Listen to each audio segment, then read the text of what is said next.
मधुर प्रभात बच्चों, कैसे हैं आप सब। आइए आज हम लोग भगवान बुद्ध ने जिन 4 आर्य सत्यों का निरूपण किया है उनका संबंध दुख का कारण, दुख के अंत की संभावना और उसे समाप्त करने के उपाय से है, उस पर विस्तृत चर्चा करेंगे।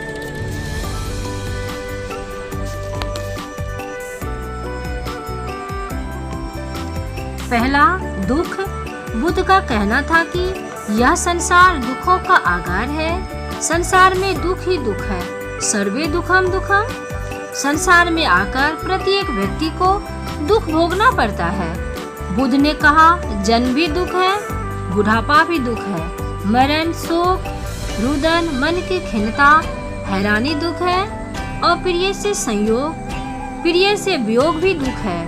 इच्छा करके नहीं पाना वह भी दुख है। इस नश्वर संसार में जिसका जन्म होता है उसकी मृत्यु भी निश्चित है। अतः इस संसार में आकर दुखों से निवृत्ति नहीं हो सकती। एक न एक दुख मनुष्य को भोगना ही पड़ता है।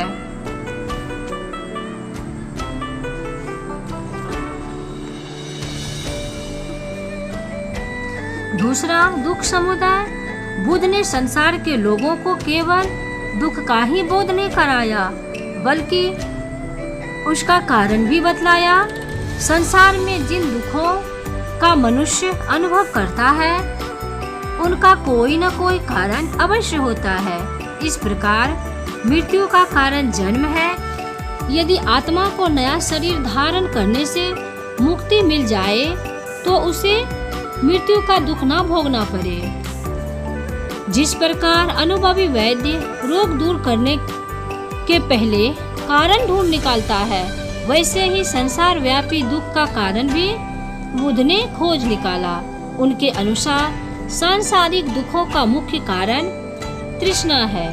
इसी तृष्णा से अहंकार, ममता, राग, द्वेष, कलह आदि उत्पन्न होते हैं। मनुष्य अनेक इच्छाएं करता है, जिसमें से कुछ इच्छाएं अपूर्ण रह जाती है। इसी कारण उसको दुख होता है। यदि इच्छाओं का दमन कर दिया जाए तो दुख से छुटकारा मिल सकता है।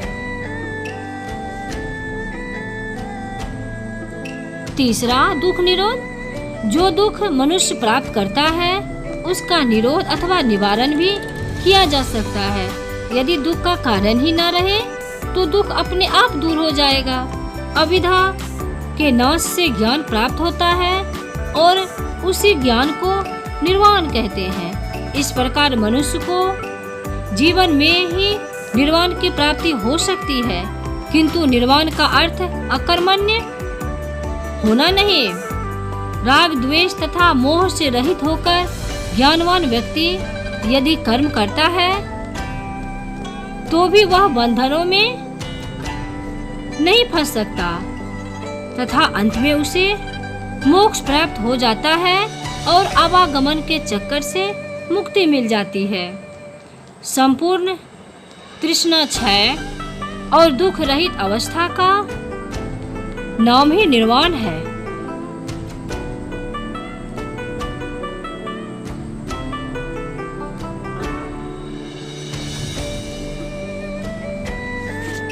चौथा, दुख निरोध गामी मार्ग। दुख निरोध के अष्टांगिक मार्ग का प्रथम उपदेश गौतम बुद्ध ने अपने 5 साथियों को दिया था, जो धर्मचक्र प्रवर्तन के नाम से विख्यात है। बुद्ध ने यह मत प्रतिपादित किया कि तृष्णा, वासना या इच्छा ही दुख का मूल कारण है और इससे छुटकारा पाने के लिए इन्हें दबाना परम आवश्यक है। मृत्यु भी दुख के बंधन को नहीं काट पाती है, क्योंकि वासना और कर्म के कारण मानव जीव को आवागमन के चक्कर में सदा पड़ा रहना पड़ता है।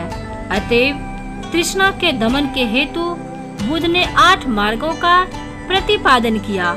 इसे अष्टांगिक मार्ग कहते हैं। इस मार्ग में निम्न 8 बातें आती हैं: सम्यक दृष्टि, सम्यक संकल्प, सम्यक वाक्य, सम्यक कर्म, सम्यक आजीव, सम्यक व्यायाम, सम्यक स्मृति तथा सम्यक समाधि। धन्यवाद बच्चों, खूब मन लगाकर पढ़ाई करते रहिए और आगे की ओर बढ़ते रहिए।